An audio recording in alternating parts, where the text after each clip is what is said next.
Right. Hello, everyone. My name's Hattie, and I'm going to teach you a little about the competence to be executed and to participate in and waive appeals within the justice system.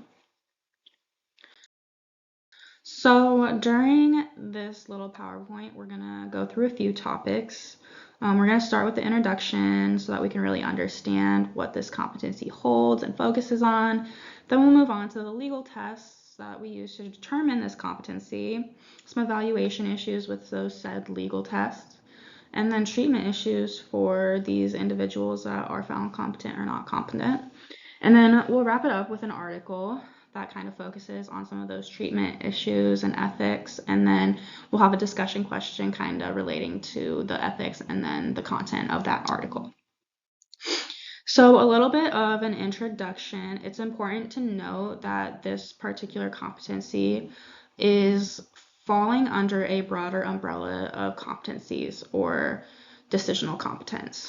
So, according to Melton, the competence to make a particular decision, so in this case, the competence to understand why they are being executed and why they should or want to waive their appeals. It is important to say, and this chapter really does talk about this a lot, the justice system doesn't just execute everyone.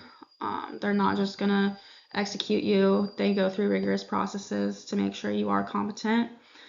So if you are seriously mentally ill or incapacitated, you cannot be executed. And this is underlined in the Eighth Amendment, and the Eighth Amendment does prohibit that. Another thing that this chapter really focused on was how important it is for the person that is being punished with this capital punishment to understand why. So why the society sees it fit to be punished this way, and why their crime was heinous enough for capital punishment to be implemented. If the person doesn't understand this, it kind of goes against everything that this competency and capital punishment stands for, and it's also just kind of a way out for them. They see them being executed as a lesser sentence, and they're kind of okay with that. So we really want to make sure that they are competent. So we're going to talk about the legal tests that are in place to determine if an individual is competent enough in these areas. So there are two major structured tools that we use to do this. So the first is Ebert's competency to be executed. In total, this test has 12 items, and they focus primarily on the functional legal abilities and the clinical inquiries of tried individuals. So the second tool is the interview checklist for evaluations of competency for execution, and it's essentially a bigger, more detailed version of Ebert's test. It's a little more accurate, again, goes into greater detail. I'd say personally, just a little bit better than the Ebert's test. We're dealing with death penalty, and so I think it is very important to go into as much depth as possible, get as much information as possible to make sure we are making the right decisions for this individual. So as always with testing any type of test, there's going to be some evaluation issues. So with evaluating this type of competency, there are three main ones. The first is that the defense might object that the defendant is not competent enough to assist in their counsel post-conviction. The second issue is that the defendant might waive the right to post-conviction hearings against the counsel's advice. And the third is that the competence to be executed at the time that the death warrant is signed may be completely different than the competency of the individual at other times. The competency of the individual when they were committing this crime can be very different than the competency when they're in jail, in prison, and then defer again to the competency they might be displaying during their trial. So some ways that we can try and prevent these issues is to make sure that when we are actually testing for competency, we focus more on a specific clinical hypothesis. And it is really important that we emphasize the inmate's current functioning. We want to know how they're currently functioning, if they're currently able to be competent to stand trial. We don't want to know what their competency was again when they committed the crime. We want to know currently how they are functioning and what their competency is. So what are some treatment issues? We're going to look at some court cases, Perry versus Louisiana and Sell versus United States. And they really look into the ethics of treatment of these incarcerated individuals facing capital punishment. And a lot of people in organizations have taken opposing sides on this. So in Perry versus Louisiana, the inmate was found not competent to be executed. So because of this, he was actually forcibly medicated to make sure his competency was stable and competent good throughout the trial. And a lot of people did actually find this to be unethical. Then again, we have Snell versus United States, and it kind of takes the opposing side to this argument.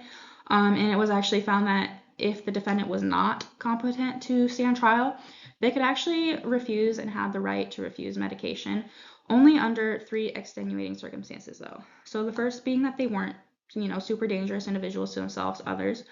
2, that they were competent enough to make treatment decisions. If you're dealing with a mentally ill individual, you want to make sure they know what they're doing, what their treatment they're choosing is. And the third being that the charges against them weren't super serious. So again, not like a mass killing, spree murder, not being dangerous to others around them. So I have attached an article here that focuses on Stephen Staley. Staley committed murder in 1989. He killed a restaurant manager, and then due to that crime, he was sentenced to death in 1991. He was found to be mentally ill when he was put on death row and diagnosed with paranoid schizophrenia. And some witnesses to this did say that he engaged of acts of self-harm. He would bang his head against the wall. He had visible bruises, visible wounds to himself. And then he would cover his cell with his personal excrement. Kind of nasty, but again, these are 2 big signs of being mentally ill. So due to this, he was actually found to not be competent enough, and he was not forcibly medicated to make him competent to stand trial. This article kind of goes into more depth on the ethics of forcibly medicating individuals, so kind of like those 2 court cases, the Snell and the Louisiana one. It just goes into more depth about that, how, we're going to keep individuals competent when they're facing their trials, if it's ethical. And this is going to be kind of the main focus of the discussion question that I came up for you guys. So in short, just some key takeaways from what I found, and I hope that you get out of it, is that there are many different variations of competency, and it is important for the legal system to uphold them justly.